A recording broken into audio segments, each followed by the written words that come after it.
How's it going, everybody? Welcome to another episode of the Less is More Sports podcast. Me and Klucas today are joined by four-star offensive center commit Jackson Light, who is committed to the University of Oregon, if you couldn't tell by the hat already. So, Jackson, how's it going, my man?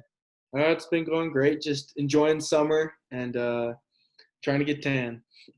I hear you. I'm kind of trying to catch up with you. You look pretty tan, so I'm trying to catch up with you myself. So I'm trying to get like you. Yeah.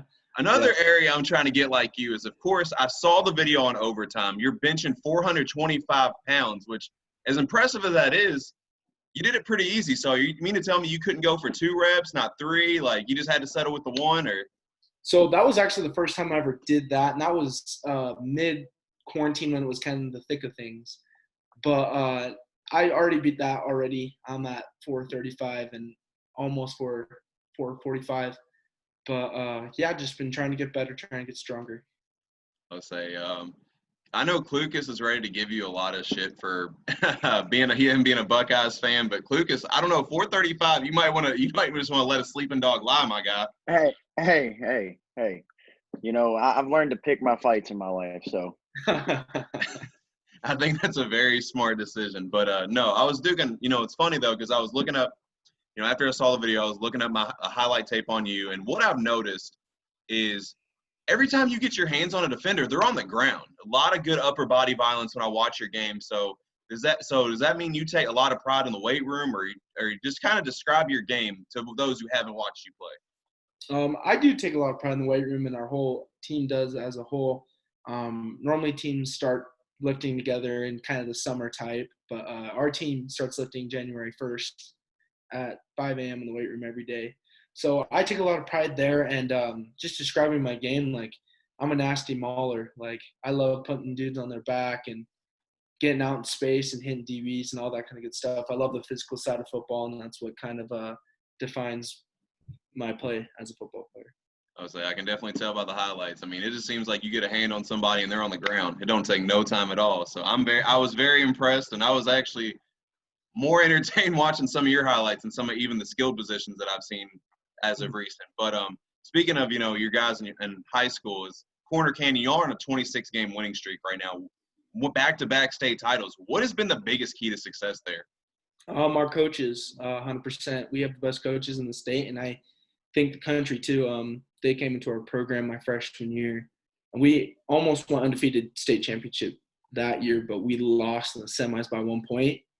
So that kind of sucked. But they've been great since day one, and they've made me the player who I am today, and really turned the program around. So I'd have to say coaches 100%. That's the 100% the success we've had is just because of them. And with any kind of success, there's people start to take notice. So when did you start getting college offers? I believe it was the off season right after my sophomore season. And I think it was in January or February, but I got an offer to Utah State. That was my first offer, and that was kind of cool. It was a little stressful though, because the coaches were at school, and I was at Taco Bell because I was at lunch. Mm-hmm. So my coach called me. He's like, "Get your butt right here, right now." And I'm like, "Okay." So I got down, but then they left before I got back, which I was like, "Oh, are you kidding me? I just lost it!" Like, I was so down, but then they called me and they offered me, which was pretty cool. So it all ended up working out. But say the last question I'm going to ask you before Klucas, and I don't know where he went, because I'm sure Klucas got a couple questions for you. But so you ended up committing to Oregon. What is it about the Oregon program that stood out to you, and what made you want to commit there? Just the family feel. Like, you'll go around from different colleges around the U.S. and you'll see the facilities, the jerseys, they call the flash and everything like that. But how they do things and how they prepare and how they are just culturally, they're very family oriented culture, and I love that about them. Like, I feel super, like, I don't even know what's the word. I feel really good about going into that place and being able to start my life there, and knowing that I'll have a support system, not just on the field, but off the field. And and my parents loved it too. And it was just a great place for me. And I love the weather there. It's just kind of a perfect fit. That's awesome. Klucas, I know you look like you got something to ask, so you go right ahead, my guy. I'm gonna start out with the more serious questions first. We know how good Oregon's offensive line is. They've got a couple of guys that are either going to be future first round picks or high end picks. How well do you think once you get there? I know you're not till class of 2021, but once you get there, how well do you think you fit into that offensive line? I feel like I fit into the offensive line really good, just in the way of how they've recruited me, because they recruit a certain type of offensive lineman, and I kind of fit that mold of just nasty and wanting to work hard and do anything it takes. So I think I'll fit up great in there. If you're asking for playing time, I don't know. I don't think any recruit should know. And if any coach kind of guarantees playing time, that should be kind of a red flag. But I'm excited to get up there and just go work hard and be a part of the offensive line. All right, and then I just have to ask: did Ohio State offer you? No. I was starting to talk with them, but then I went to a Oregon game, and that's a spiritual experience. Everyone has to go to an Oregon game, and I committed, so I shut everything down. I think what he's trying to say, Klucas, is that the atmosphere at Oregon is a lot better than the shoe. So, Hey, it's everybody has a right to their opinion, and I'm not saying that his opinion is wrong. I'm not saying it's wrong. All I'm saying is I guess we'll prove it in the next 2 years in the home and home series. That's true. It's true. You know what? Go ahead, Jackson. Go ahead. Yeah, but all I'm saying is going into Autzen Stadium, so I had a little recruiting trail where I was just going to different games and different parts. Like I went Utah game, BYU game, Utah State game. Then I went to Oregon game, and then a Missouri game. So the Oregon game, they have 65,000, I believe, 65,000, and it's kind of a bowl thing, and it is loud. And it's not like it's loud at certain times. It's loud all the time. Like every down is third down on defense. Everyone's on their feet yelling, and not just that. Like when you go to an Oregon game, you're not sitting and watching. You're a part of that game. Like everyone in the stands is a part. It's awesome, and they have their little shout, which is awesome, and everybody participates and sings it and screams it. And there's this part in the shout where the band goes a little bit softer now, and then the whole stadium and everybody in the stadium will lay on the ground when it gets softer. And when it gets louder, everyone starts jumping and everything, and the players get into it, and it's kind of just a momentum boost in that way. So that is loud, so loud. Loudest stadium I thought I was going to be in. Then I went to Missouri, and they hold 90,000 people.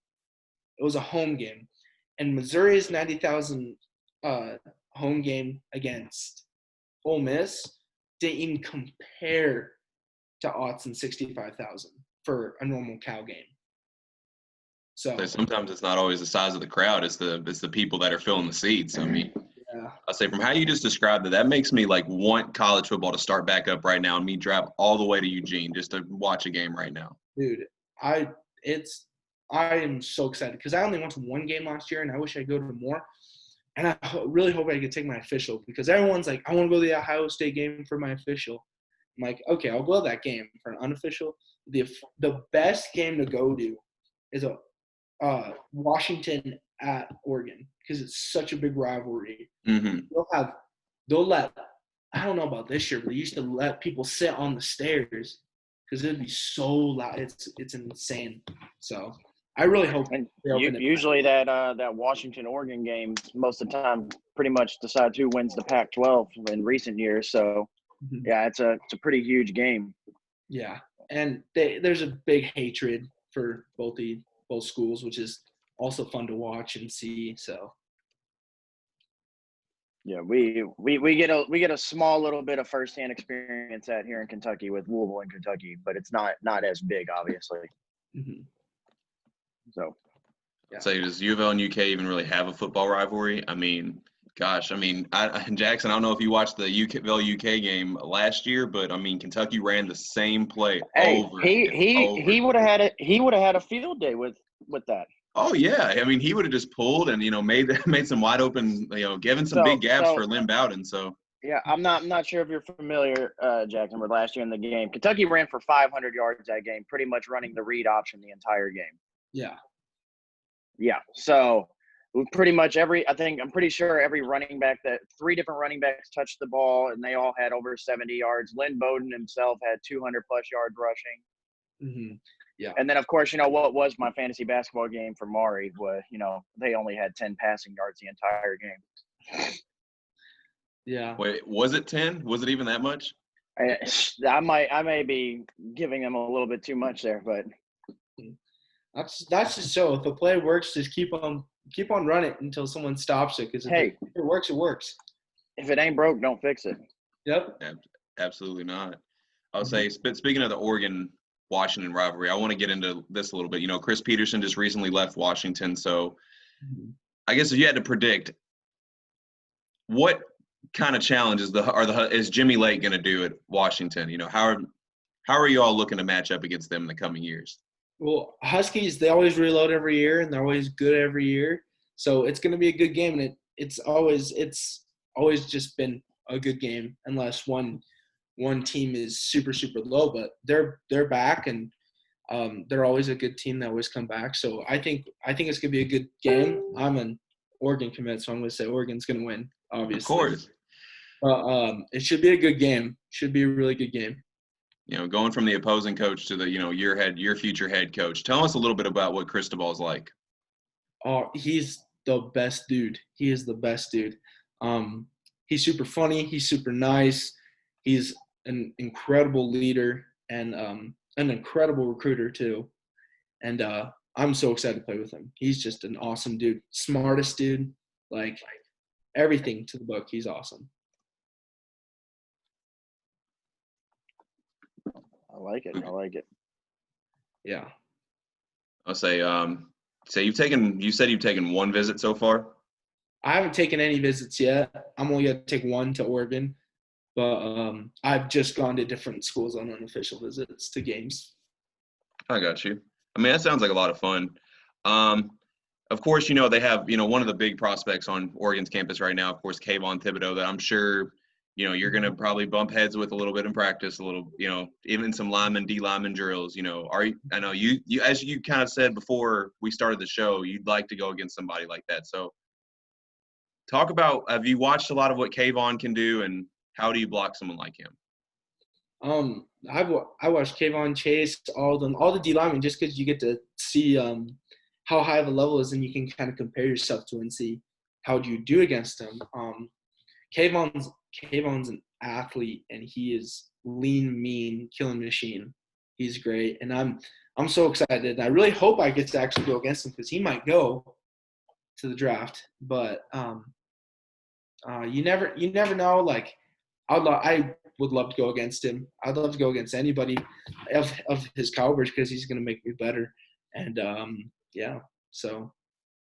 Say I'm looking at the class of 2021 class for Oregon actually right now. Hold on one second. Have you had a chance to reach out to any of the fellow recruits in the 2021 class? Yeah, we have this big group chat on Snapchat. We always talk with each other, and sometimes if we're in each other's like states or wherever, we'll go hang out and stuff. And we're a great group of friends and going to be a great group of teammates too. But we talk every day. We Snapchat and all that kind of good stuff.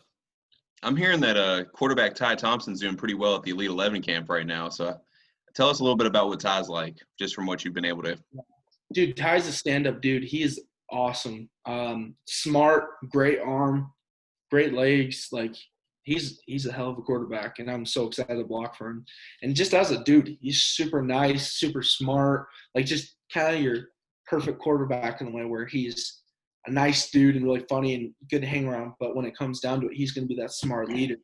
So he's a great dude. And I think he finished second, he was the highest ranked at the Elite 11, but they gave the MVP to the 5-star. which is, my opinion, he should have won it because he's the best quarterback there. But yeah. Not any future teammate bias at all, though, right? No, not at all. Not at all. Hey, the media was on the side too, so that's good. So let's kind of stay on that little quarterback train for right now. We know going into this year, Oregon's got a quarterback battle going on between Tyler Show and Anthony Brown, who just transferred in from Boston College. If you had to predict who you think was going to be a start, which one was going to end up being the day one starter, who would you say?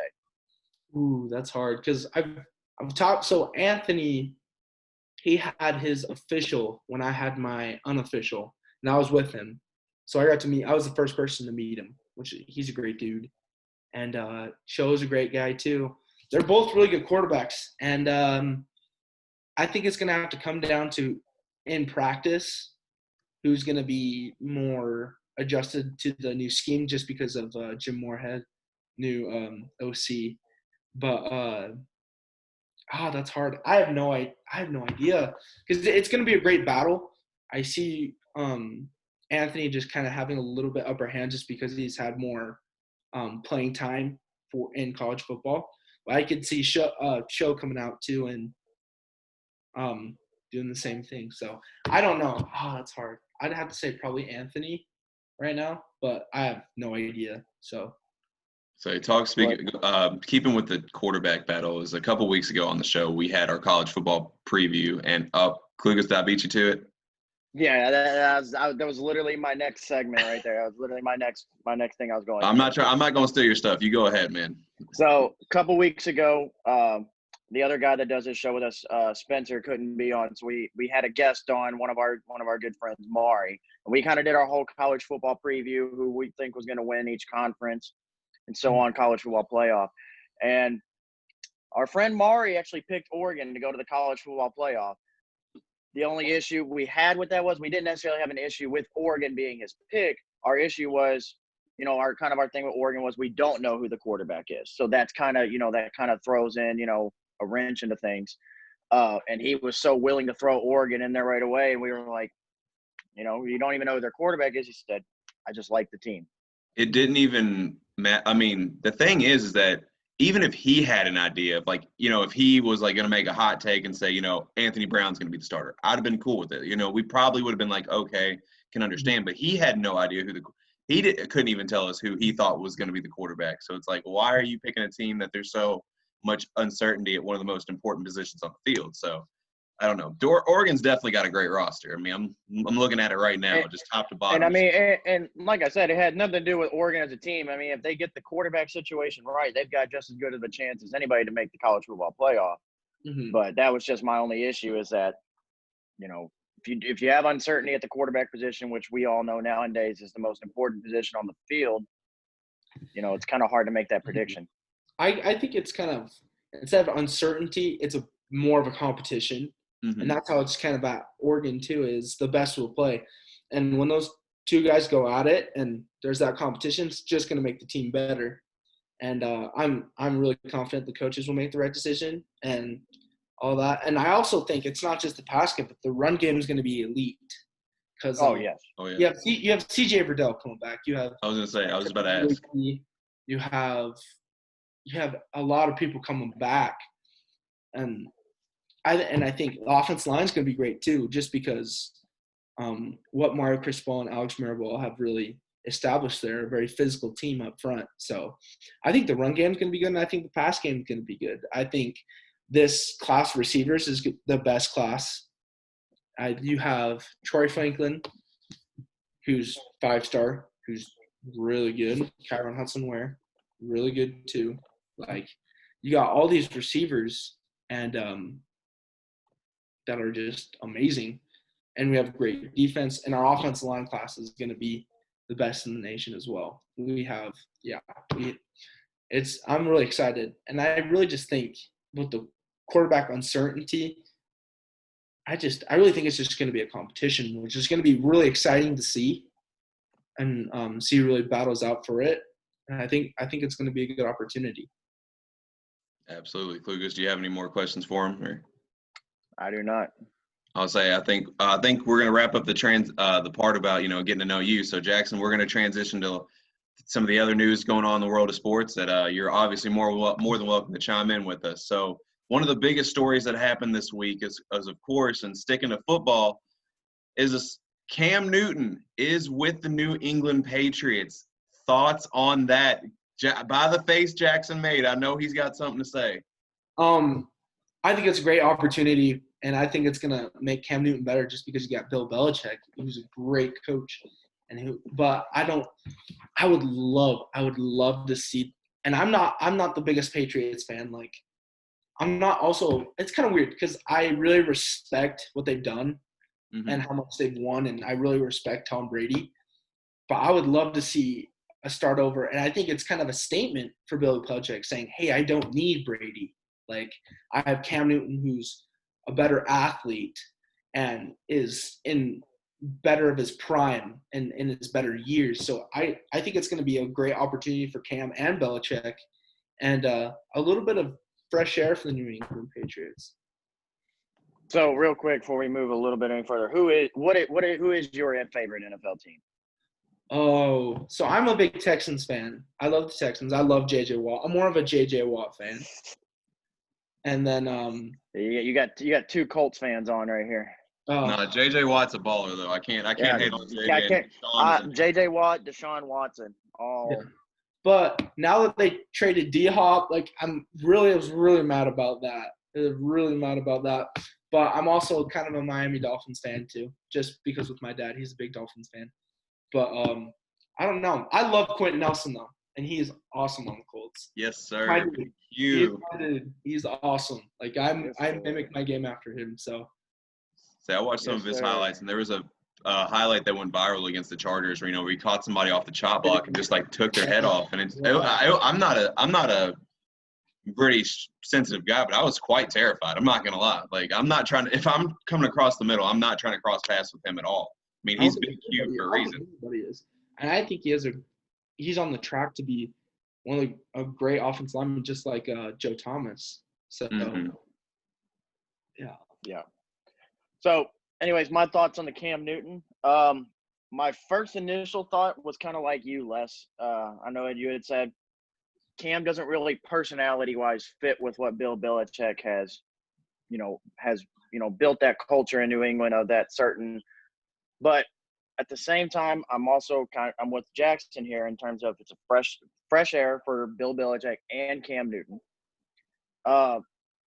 To me, from what I'm seeing, Cam looks hungrier than ever. And the thing is, when we've seen Cam Newton really this hungry, he's produced when he wants to. Do you remember, we start back at Auburn, everybody said, about all the Florida stuff that went on. He had to go to JUCO and came back, and he, built that hunger up, ended up winning a national title in a Heisman. Then everybody said he didn't deserve to be number one. His style of game wasn't going to translate to the NFL, and ended up winning Rookie of the Year, throwing 4,000 yards in his first year. And which I want to talk a little bit about that. Those people, I thought those people were absolutely ridiculous. I mean, I don't know how you could have watched Cam Newton in college and said, "Oh, this guy's not a pro quarterback." You're talking to a guy whose favorite player was Cam Newton coming out of college. Still one of my favorite players. He may not be number one for me now, but still one of my favorite players. Well, who's one now? See, that's tough because I'm big on Russell Wilson. I like Russell too. I love Russell Wilson. He's a humble dude. He's awesome. I'm huge on Russell Wilson, even though he's got that Wisconsin Badger in him. I'm huge on Russell Wilson. Well, if it's any consolation, his degree is actually from NC State. So if that's any consolation, still went to Wisconsin. Oh, you know what? I should have more of a problem with that. So I can't really hate as much because playing against Russell Wilson kind of set Braxton Miller off for the rest of his career at Ohio State after the Hail Mary against Wisconsin. But so Cam proved, when everybody said he had the sophomore slump, and everybody said that's when they were like, oh, well, see, this is why we said he would never work, and then he bounced back and ended up winning an MVP, going 14-2. Granted, they lost in the Super Bowl, but that was to a very, very good – 15-1. They did go 15-1. to a very good Denver Bronco defense. Mm-hmm. So this is the hungriest we've seen Cam. I think he's going to. I don't think he's going to take everything. He's going to take everything Belichick's going to teach him. Now, granted, he still doesn't have the weapons around him. That was the issue with Brady last year, and why the Patriots couldn't go far is because of the amount of weapons you have around them. You still really don't have a legitimate tight end. Your receivers on the outside you have one receiver that has very good potential in N'Keal Harry. You got two receivers that are more veteran, and Edelman and Mohamed Sanu. The good thing for Cam, though, is this will be the best offensive line he's played behind.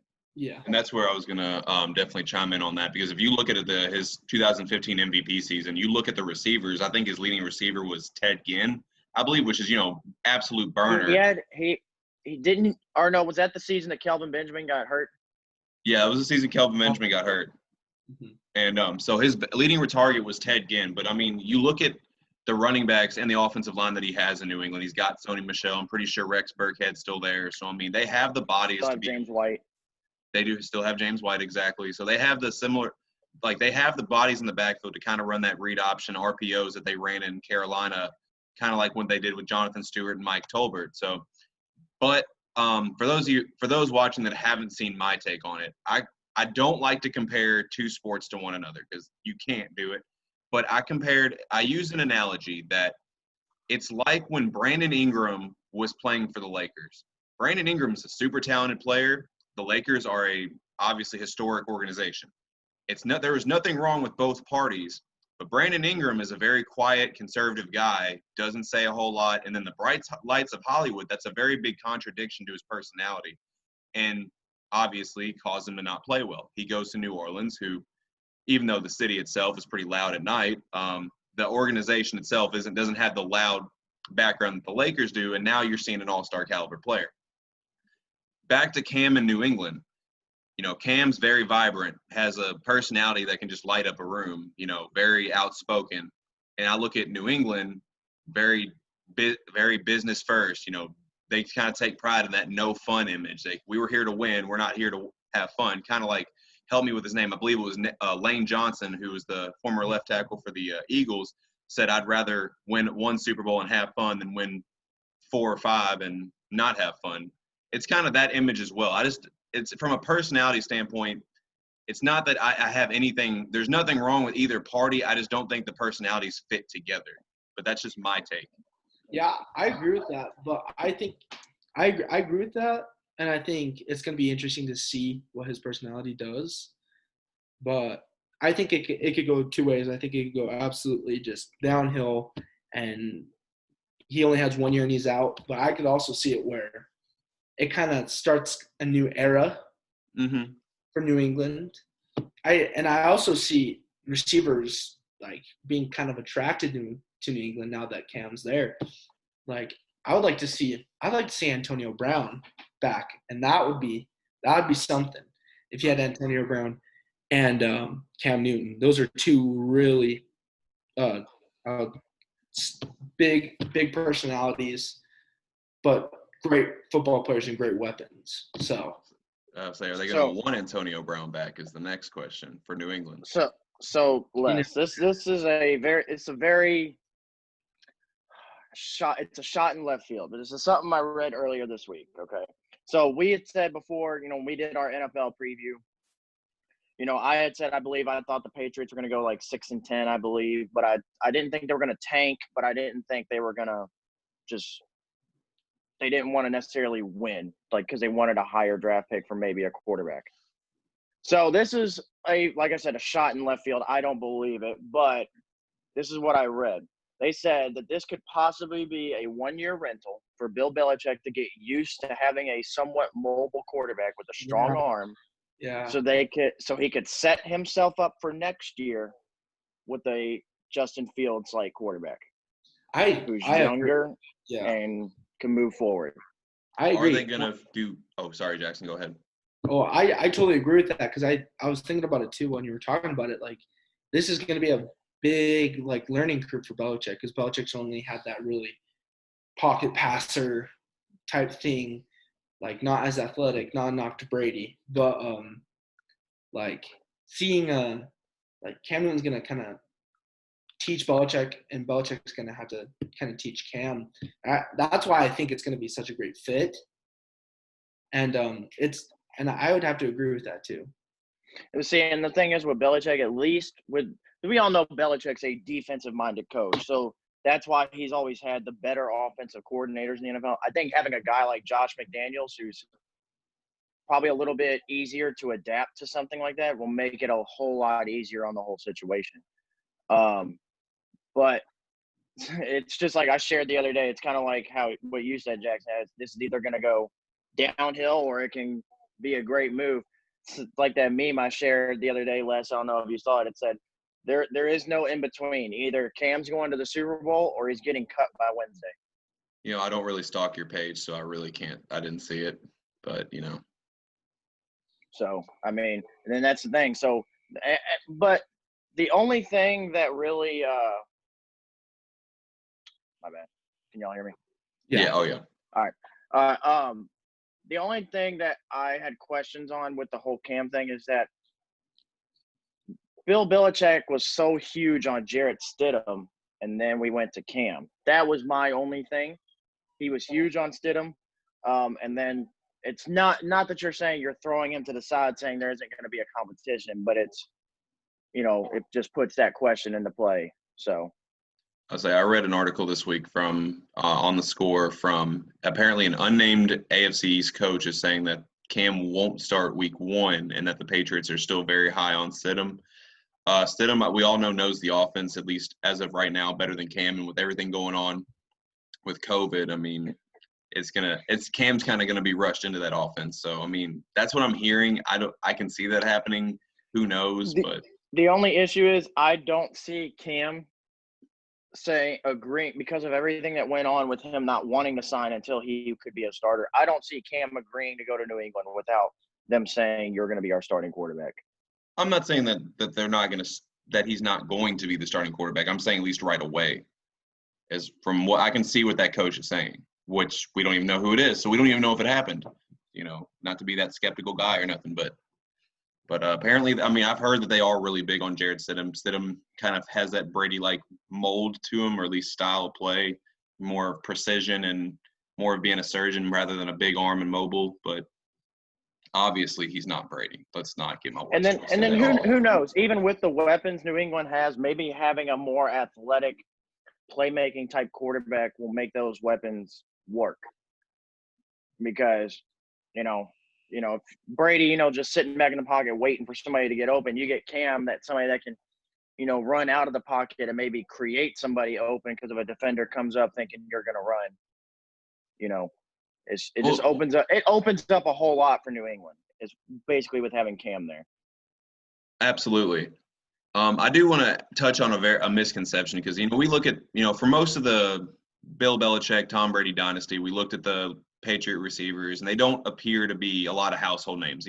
Obviously take away the Randy Mosses, the Brandon Cooks, help me out with a couple other names. I'm sure we can go on a couple more. But, they invest in a certain style of receiver rather than the household names, guys that fit them. That's why guys like Julian Edelman, guys like Wes Welker, guys like Chris Hogan work out so well in that system. And they still have that. Problem is they have a quarterback that's new to the system now. So, I mean, that's really all I got on the whole Cam to New England. So, if anybody else has anything else they want to touch on, I'll say no. I'm good on New England. Jackson, you got anything? Or I think it's just going to be fun to watch. I just really hope there's an NFL season. Yeah, don't we all? I hope you all have a high school season. Y'all got to go 39-0 for us and win that third straight state title. So, yep, that's the plan. I just really want a season, an opportunity to play football. Understand. So another transitioning a little bit. Another one of the big stories that happened is a high school basketball prodigy, Amani Bates, signs with Michigan State heading into his junior year. Any thoughts on that? I told you the other day, You could take it as a hot take as you want. You said you don't know how much of a hot take it really is because of how good he is. I don't think we're going to see another transcendent superstar, franchise-changing guy come out the draft until Imani Bates comes out. Imani Bates has got those kind of intangibles. He's a Kevin Durant, Brandon Ingram mold. The kid can literally do everything. He's a great. I believe he's 6'9". Mm-hmm. 6'9", long, athletic, can ball handle, can shoot, can play a little in the post. Is a solid passer. Defends very well. He's got all the intangibles. And the thing is, going to Michigan State at a guy like Tom Izzo, who preaches intangibles, is only going to make Imani Bates better. So I mean, obviously, I would rather see him at a Kentucky or something, obviously, but going to Michigan State is going to help him. It's going to help improve those intangibles because all the scouts know what he's like. He's going to be a top 5 pick, more than likely, barring an injury or something like that happens. He's going to pull those intangibles out and put it on display for the scouts to see. Jackson, have you watched much of Imani play? Or? I've just seen it just kind of on social media and him just being a freak athlete. I think it's a great opportunity for him to have, and I really hope it works out for him because it's an awesome opportunity to get your schooling paid for, and it's just be an athlete too. And I hope he does great things. I'll be watching. For sure. And my thing is obviously Michigan State was his home school, his dream school. He's a Michigan kid. My thing was I thought it was a little with everything, going on with the NBA scene and like the NCAA scene about, more players starting to take the G League route. Here in another year or so, they'll be able to go straight from high school to the pros. So with everything going on and all that movement taking in place, I thought it was a little soon to make his decision. But at the end of the day, if he's happy, that's by all means absolutely do what's best for him. But I want to go back to what Klucas said. And yes, you're right. Izzo is a very big on intangibles coach, but at the same time, you also look at some of the great players he's had and how well have they done in the pros, though.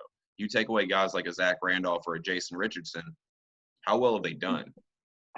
Okay, yes, I see your point, but how many have been as talented as Imani Bates? Oh, none, but still. I mean, that's the difference.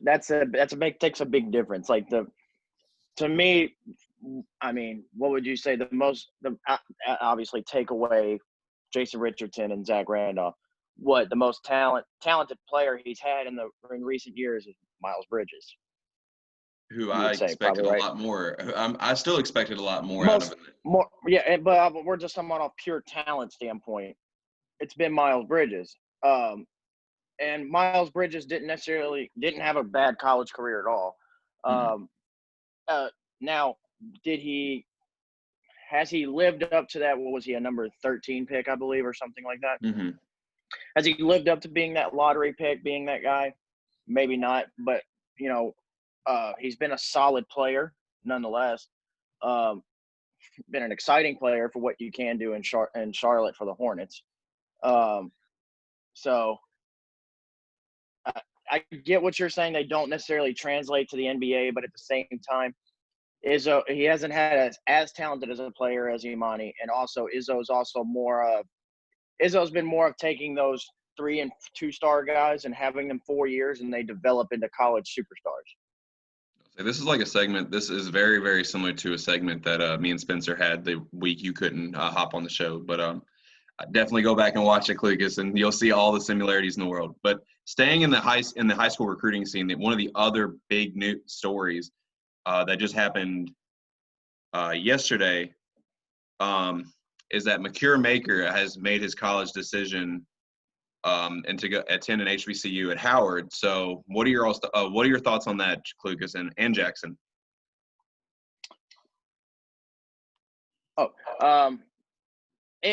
I knew it's going to happen. When I seen it at work yesterday, I literally had told my boss, because he had said we looked at it together, and he said Howard, and I said that's where he's going to go, and he said he's going to go there over Kentucky, UCLA, Memphis. I said, yeah, the HBCU is going to be a movement. It may not be a movement for over an extended period of time, but in terms of like right now and everything that's going on, it's going to be a movement. And Mikey Williams is probably next. Whether he makes that decision now or later, he's next. And honestly, for the reasons why they're choosing those schools, I don't blame them at all. All right. I think it's awesome when any college player makes their high school player makes their decision, and choosing kind of a school that other people might think. I think if he really loves it there, and if that's his decision, then I relate to him. Like, I feel like if any recruit has a big college or a smaller college that they like over the big college, it should always be a factor of, am I going to succeed here? Am I going to be happy here? And is this going to better prepare me for life? So making that decision is great, and I think a lot of people have his back, and a lot of people are watching.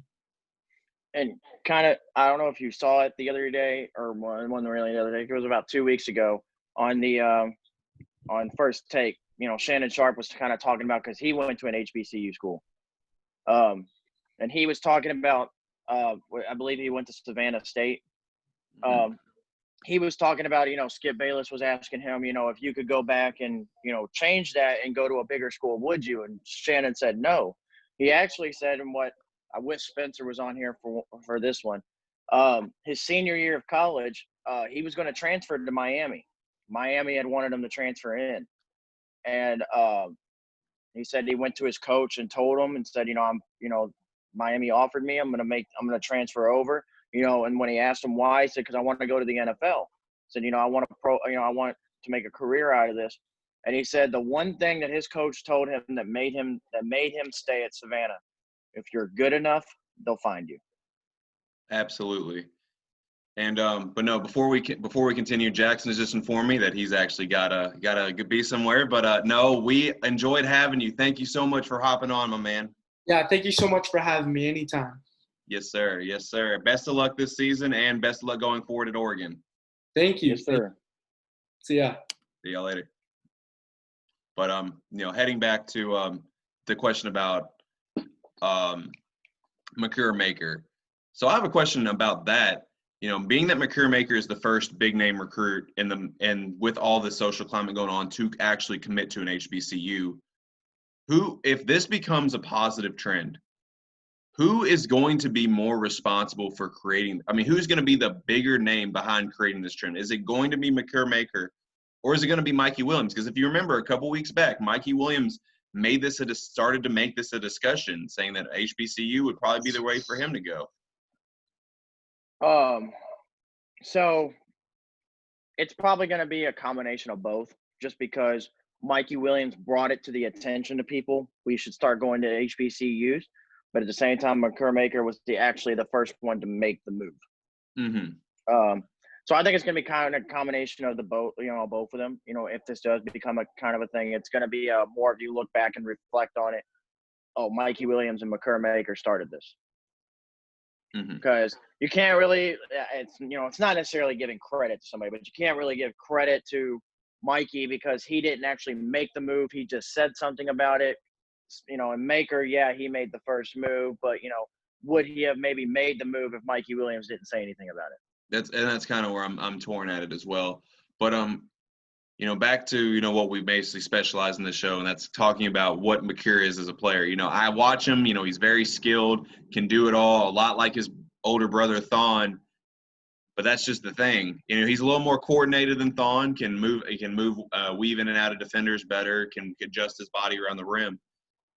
Is it unfair for me to look at how disappointing Thon's career has been, and putting that with Makur? I think it is just a little bit, because I think where Thon went wrong, and not necessarily went wrong, he made his choice. He was happy with it and everything. Not saying that he went wrong with it. I think where he could have helped out tremendously is going that year in college and developing. whether it had been that year or whether it had been just maybe going and playing 1 year of overseas professional ball or something like that. That kind of hurt his development because yes, you have players that, yes, you're riding off potential, but sometimes you got to pull a little bit more of that potential out before you hit that. And the thing is, Thon went straight basically from high school to the NBA. Yes, he was eligible to do so, and everything. But I think that not having that year of a development, working with a coach and, one-on-one every day in practice, working with other players that are just as good as you every day, I think that really hurt him in terms of his development. And, you get to the NBA and he was, 7 foot. I think he was just barely over 200 pounds at the time. Not having that year of like I said, not only just working with other players, but, weightlifting and, and everything. We've seen guys at, Kentucky and Duke, we watch them, we see them their last year of high school and you're like, oh yeah, he's going to have to put on a little bit of weight. And then they go through their little off season of where they're doing nothing but working out, and now they look diesel. And now you're like, oh my, he put on some weight. That what I think was the biggest difference in Thon. It's not necessarily he had to go from like 215 to 240, but going from 215 to maybe about 225, 230 in muscle would have helped him out tremendously. And like I said, and just working with guys every day that were just as good as you, were wanting it to get to the same goal you were, and everything, I think that really hurt his development. So with Maker, now granted, is he going to get the same type of development at a school like Howard as he would as Kentucky, UCLA or Memphis, the other schools that he had on there? Probably not. But just having that year of working with a team, working with coaches and everything is going to help him. Say, very well said. The last topic I want to get into is I maybe it's a good thing Spencer's not on the show because I'm about to give a really it kills me, and it kills me so much because I got the Duke hat on and everything. But North Carolina is just making some noise in the football recruiting scheme. I'm looking at their rank. I mean, they just signed 5-star cornerback Tony Grimes this week for the class of 2021. They've got 2 top 10 recruits in that class, and they're moved up to number 3 behind Ohio State and Clemson. And you want to hear me say something that's going to hurt you even more? You know what? Just rip it off like a Band-Aid. Go ahead. I want to hear it. Mac Brown's starting to turn North Carolina into what he had Texas in. Yep, right in the – just rip it off right there. No, you're absolutely right. You notice right. what he's going after? He's going after those skill position players that just like he did at Texas, the corners, the receivers, the pass rushers. He's getting them. And now because you've had a Sam Howell, it's kind of like how we talked about with Clemson. It's not necessarily that they were always big name, but once you get that one big name player at that specific position, now the rest want to follow. Now you get Sam Howell at quarterback. Now you got a bunch of quarterbacks that are that are 5-4 stars that are like, I may want to go to North Carolina. Mm-hmm. So yeah, I hate to rip the Band-Aid off your scab there, but oh no, you don't hate it at all. Don't even lie about it. But it's starting to look a lot like Texas. No, and that's the thing though. I mean, his nickname at Texas was Mr. February, meaning that he was great in the recruiting trail, but they up until the 2006 national championship game against USC was not known for getting it done when it counted. So are we going to see a repeat of that? We don't know. But what we do know is that the players are coming to North Carolina. The swagger is there. I mean, it's a hot topic right now. And the one thing that makes me at least so happy about it when we were talking about the college football and they need to realign the conferences and, make them more even. I'm just happy that North Carolina is in the other side of the bracket in the ACC from Clemson. So that way we get to watch in an ACC championship game, Clemson, North Carolina for years to come. And my child's going to murk them next year, so that's all I got to say. And I probably should have said that with Jackson. I should have said that with Jackson on the show that Trevor Lawrence is my child. But So, but no, unless you got anything to add on North Carolina. They're coming. They're going to be young. They're not going to, it's not going to happen, right, this year or maybe even next year. But once he starts getting his guys in there and getting his guys to buy in what he wants and everything, and like we said, who knows? I'm high on DJ after Trevor. Who knows? The verdict is still out. For all we know, DJ's first year is Clemson. He could lose that ACC title game to Sam Howell. Yeah, Sam Howell will be looking at a June. That'll be his year to prove himself before entering the NFL draft if he decides to leave after his junior year. That'll be his first year eligible. So, yeah, it's going to be exciting. So, it's not at this rate, North Carolina is going to be giving Clemson a run for their money in the next coming years. So, it's going to take some time. Like you said, it'll probably be after the Trevor Lawrence era is over and the Travis Etienne era. But, they're definitely on the rise, and I hate every minute of it, for obvious reasons. But no, and it hurts even more. That's your guys from Texas, so. I know. Yes, so it does. That's a double burner for you. It really is. I just. You know what? I'm gonna just say it is what it is. I have nothing else to say. But definitely a little shorter show today, but nothing short of content. We'd like to thank Jackson for coming on the show again. Obviously, thanks to Klucas for always being my co-host, and I thought we had a great show, but as always, definitely comment below and tell us what we could have touched on more, what you want to hear more of. But until next time, it's Les Abbott. Jacob Klucas. We out.